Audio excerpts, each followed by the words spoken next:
Thank you, Ms. Sewell. The chair now recognizes Mr. Mills. Well, I want to just comment on a few things because I think that a lot of this that we're discussing we're in vehement agreement on.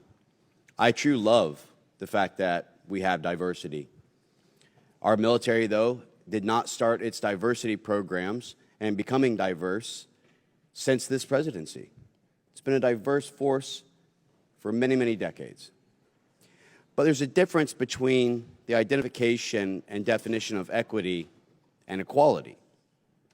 See, equity, as it's been described, is about equal outcome for everyone, where the military is about ensuring meritocracy and it believes in equal opportunity.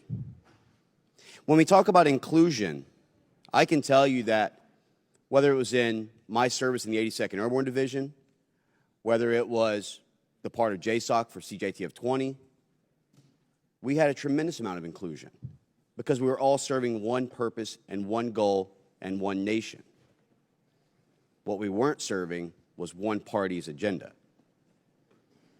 My son, as my colleague, Congressman Waltz, had talked about, is both a Caucasian male descendant and also an Arab descendant. And I can tell you that I wouldn't want my son to be treated any differently just because of some of his ethnic backgrounds. I want him to be treated as an American. I want him to be given the opportunities to live out his life and to achieve what he wants through his own hard work and efforts and the equal opportunities that still exist because of this body that protects that.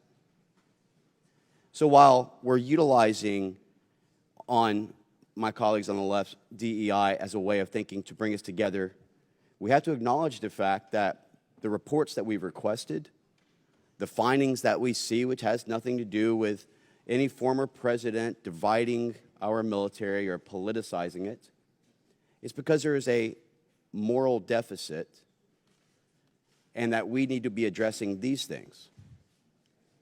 I strongly support Congressman Waltz's amendment here, and I hope that our colleagues, both on the left and who sit with me on the right, are able to work through an idea of how we can achieve our common goals to recognize commonalities instead of continuing to try and identify what separates us. With that, I yield back.